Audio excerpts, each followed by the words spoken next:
So I want to run through another example of how to use Kirchhoff's laws. If you're watching this example, you should already have watched the lecture on Kirchhoff's laws themselves.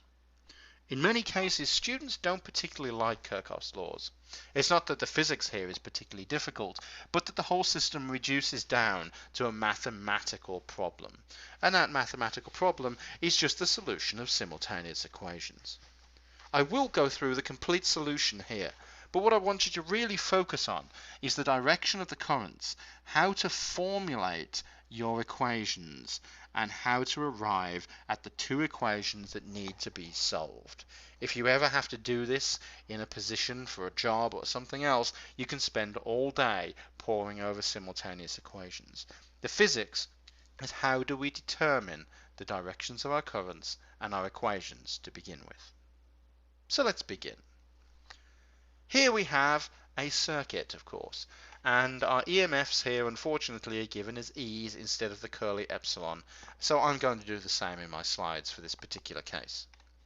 But here's EMF 1, giving out a current which is going this way, I1, and then coming around here and giving I2 in this particular branch. Here we have an EMF E2. This is giving out a current I3, which is coming around here and combining with I1 and resulting in I2 running this way.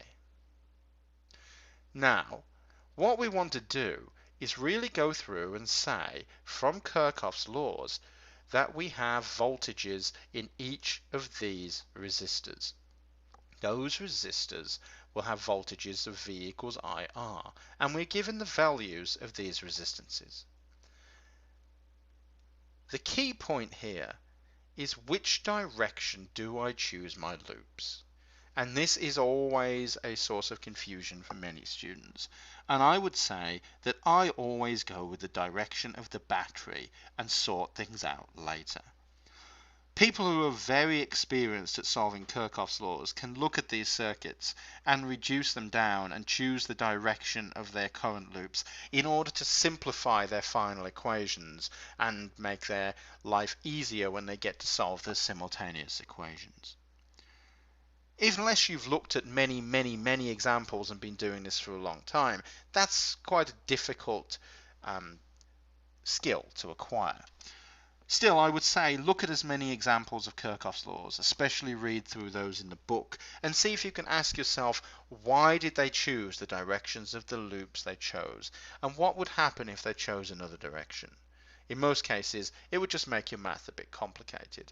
And if that happens, don't be afraid to go back to your original circuit and choose loops of different directions. But like I said, I tend to go with the direction of the battery, and that seems to be as good as any, and a physical reason. So we first estimate the directions of our currents and voltages.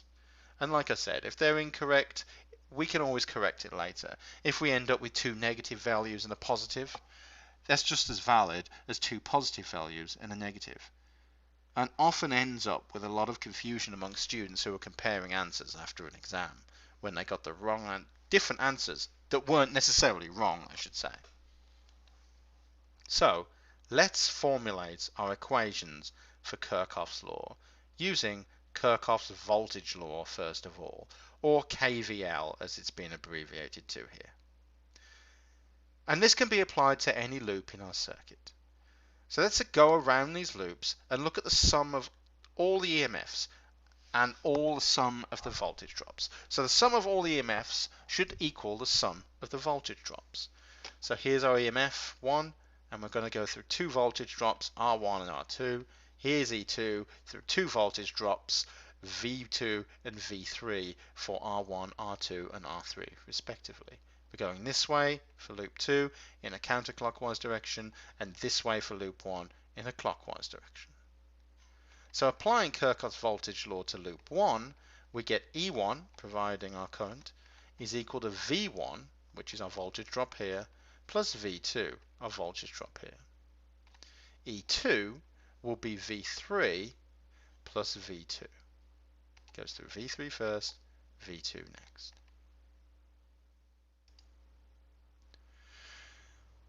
Taking those two equations we just put together, we know that V equals IR through Ohm's law.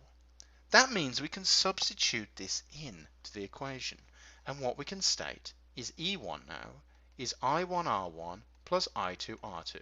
So this is just substituting Ohm's law into those previous equations. E2 likewise will be I3R3, so this was V3, plus I2R2, this was V2.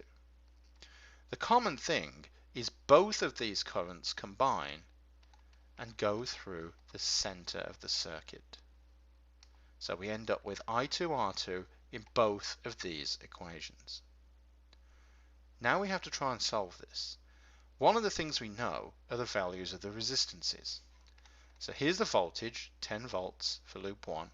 That's going to equal 4 ohms times I1 plus 6 ohms times I2. Same again, creating a second equation for loop 2. 15 ohms is going to equal 10 ohms times I3 plus 6 ohms times I2. We can now say that we can apply Kirchhoff's current law to our junction. So for our junction, we're going to say I2 is equal to I1 plus I3. What are we saying here? Well, this is I3 coming through this branch of the circuit from this battery. This is I1 coming from this branch of the circuit from this battery. The two combine here at this junction and give us I2. So we're saying I2 in the center is I1 flowing in plus I3 flowing in. That means if we want to rearrange this, because the one thing we're missing here is a nice expression for I3, we can say I3 is I2 minus I1. We do that because we can take I3 now and put it in terms of the other two currents. So here we're substituting in to equation 2 for I3. So now everything is in terms of I1 and I2 because I3 is a combination of those two. So 15 volts now equals 10 I2 minus I1 plus 6 I2. We can now factor this in, so now we'll end up with 10 I2 minus 10 I1 if we multiply this through, plus 6 I2. That means that if this is equal to the 15 volts is now equal to minus 10 I1 plus 16 I2 if we combine these two. So we added our I2 terms together and just brought I1 over here for simplicity, giving us another equation, equation 4. Now, this is where the physics kind of ceases, and this becomes a case of solving a simultaneous equation.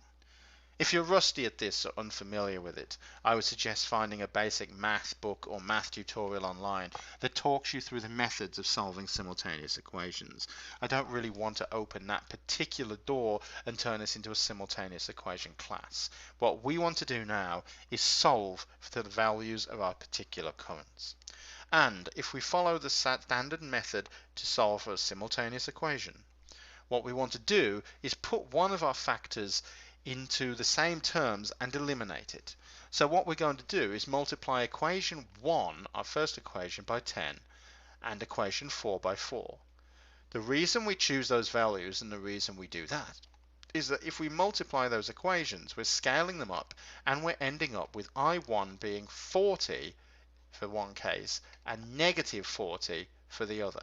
That means our two equations 1 and 4 here become 40 and negative 40.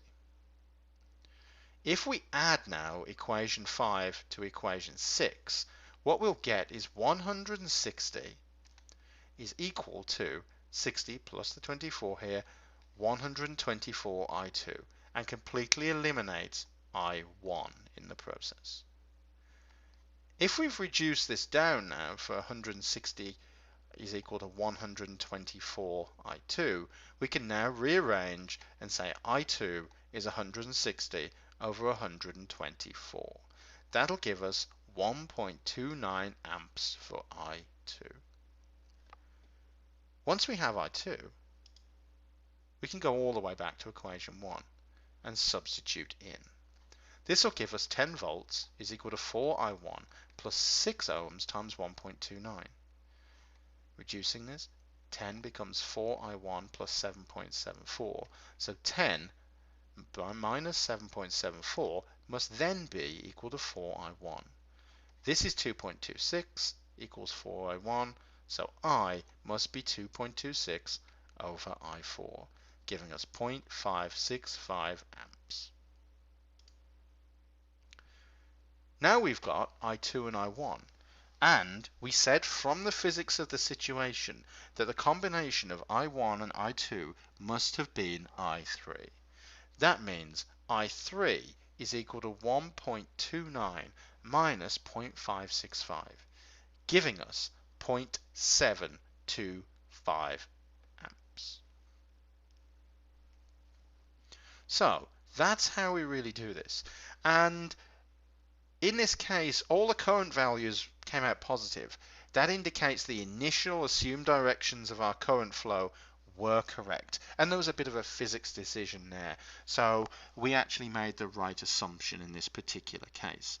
The voltage drops, if you wanted to do them now, could be V equals IR across each case. Now you've got current, you could go through each of these resistors and do V equals IR and find out the individual voltage drops if a question asked for those.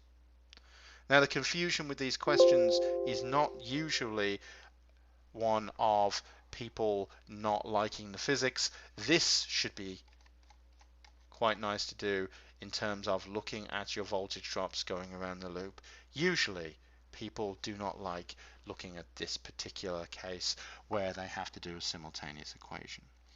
If that is your issue, I would suggest you take a look at a math book and just figure that out a little bit. Like I said, Kirchhoff's voltage laws, really, you're trying to put things in terms of common currents so you can get your final answers in each branch of the circuit.